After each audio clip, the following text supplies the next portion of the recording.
Singing by Deepak Goyal।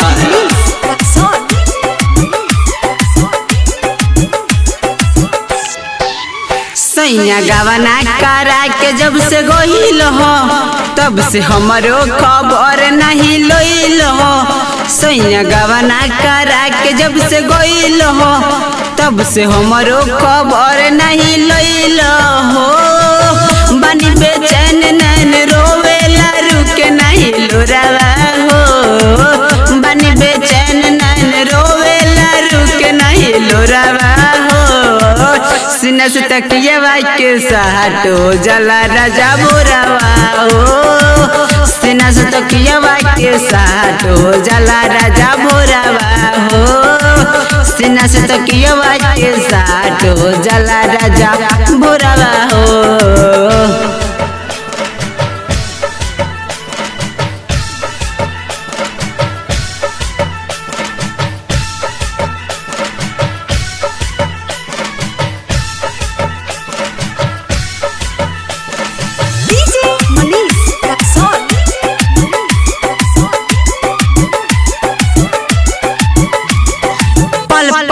याद बस तोहरे सताबे सोरहो श्रृंगार राजा मनवाना भाबे।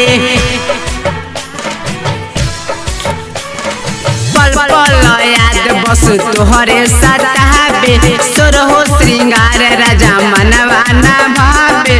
घर में अकेले हमके होता घुटन तोहरे बिना सैया लागे ना मन। लागे ना मन राजा लागे ना मन। लागे ना मन सैया लागे ना मन। लल सब हमरो राजा कब अकेले बतू कोरावा हो।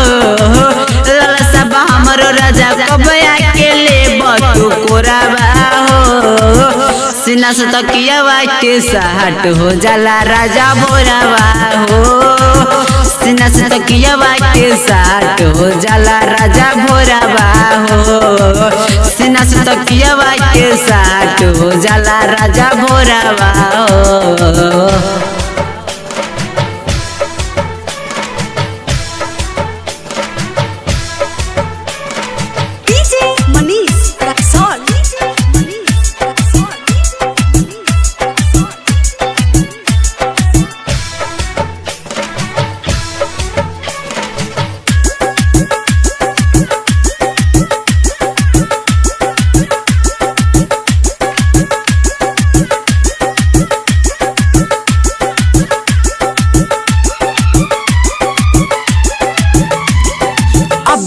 तो छूट लेके आवे के पहरी नाही तो राजा जीजुआ मोड़ी जोरी।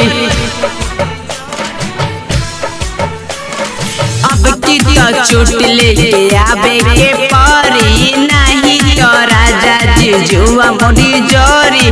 करेला की प्यार नहीं बोल साफ साफ तोहरा के दीपक मनोज करब ना माफ। करब ना माफ न तो करब ना माफ। करब ना माफ न तो करब ना माफ। हर साल ला बेला चिट्ठी मोनी सगिता करावा हो। हर साल ला बेला चिट्ठी अमन गीता करावा हो। सीना से तकिया के साथ हो जला राजा बोरावा हो। सीना से तकिया के साथ हो जला राजा भोरावा हो। सीना से तकिया के साथ हो जला राजा भोरावा हो। RSP music.